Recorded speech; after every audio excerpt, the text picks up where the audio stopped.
আসসালামু আলাইকুম। নগদ জনপদের খবরে আমন্ত্রণ জানাচ্ছি আমি রিদিতা রেজা।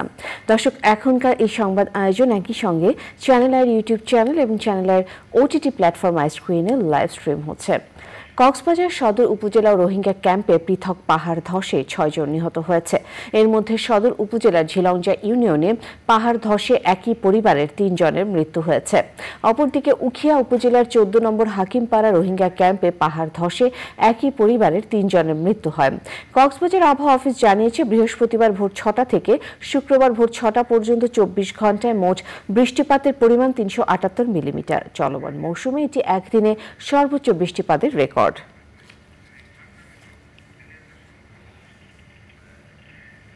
ছাত্র জনতার অভ্যুত্থানের দিন আশুলিয়ায় মরদেহ পোড়ানোর ঘটনায় সম্পৃক্ত থাকার অভিযোগে পুলিশ পরিদর্শক আরাফাত হোসেনকে গ্রেফতার করেছে র্যাব। র্যাব জানায়, মরদেহ পোড়ানোর ঘটনার পর তিনি আত্মগোপনে চলে যান।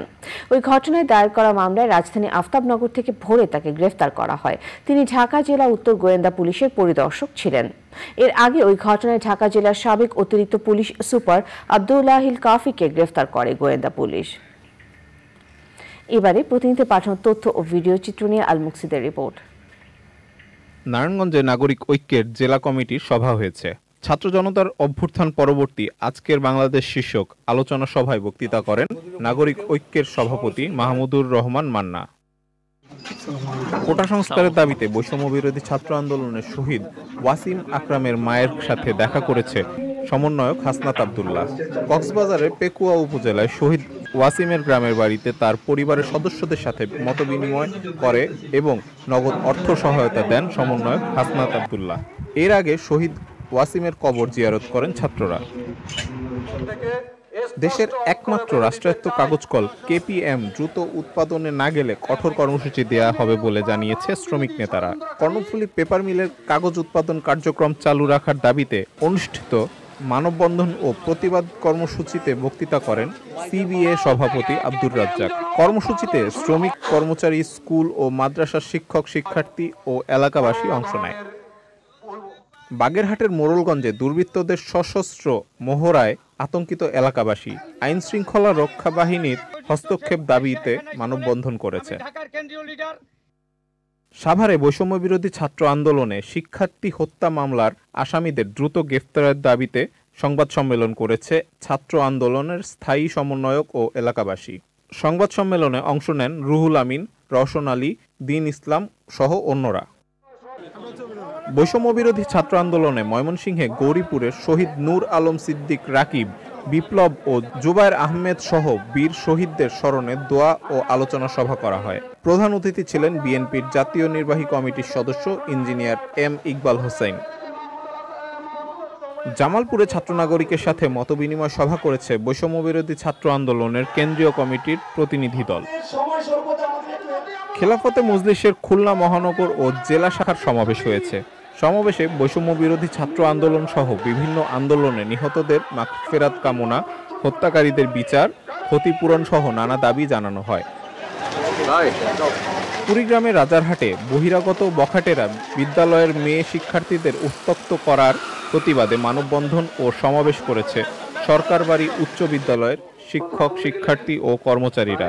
এ সময় বক্তারা অভিযোগ করেন, বখাটেরা শিক্ষক, শিক্ষার্থী, কর্মচারীদের হয়রানি করে শিক্ষার পরিবেশ নষ্ট করছে। মাদারীপুরে খেলাফতে মজলিসের গণসমাবেশ হয়েছে। প্রধান অতিথি ছিলেন খেলাফতে মজলিসের মহাসচিব আল্লামা মামুনুল হক। নোয়াখালীর কোম্পানিগঞ্জের চর এলাহি ইউনিয়নে বিএনপি সভাপতি আব্দুল মতিন তোতার হত্যাকারীদের দ্রুত গ্রেফতার ও শাস্তির দাবি চেয়ে চর এলাহি বাজারে মানববন্ধন ও সমাবেশ করেছে এলাকাবাসী। আল মুকসিদ, চ্যানেল আই। চরম অযত্ন অবহেলায় অস্তিত্ব সংকটে টাঙ্গাইলের ঘাটাইলের ঐতিহ্যবাহী সাগর দিঘি। দূষণে ব্যবহার অনুপযোগী হয়ে পড়েছে দিঘির পানি। পর্যটনের বিশাল সম্ভাবনার ক্ষেত্র সাগর দিঘি বাঁচাতে দ্রুত উদ্যোগ নেওয়ার দাবি পরিবেশবাদীদের। মুসলিম উদ্দিন আহমেদের রিপোর্ট।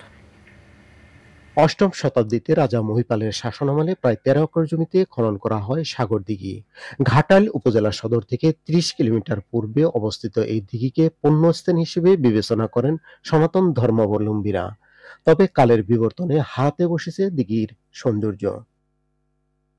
মাত্রাতিরিক্ত দূষণে কালো বর্ণ ধারণ করেছে দিঘির পানি।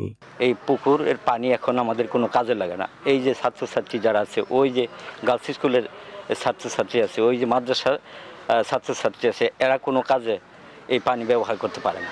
আমরা নিজস্ব পানি খাইতাম, থেকে নিয়ে পানি খাইতাম, মেলা জমতো, মেলা থেকেও পানি ব্যবহার করতো, খাইতো, জিলাপি বাঁচতো, স্নানও করতে পারে না। এই মাছ ব্যবহার করিয়া লিটার ফেলাইয়া এগুলা আবর্জনা দিয়া দিঘিটাকে ভরে ফেলছে, ফসাই ফেলাইছে। এখন আমরা এই দিঘির পানিটা কুলি করবো যে এও যোগ্য নাই একবার।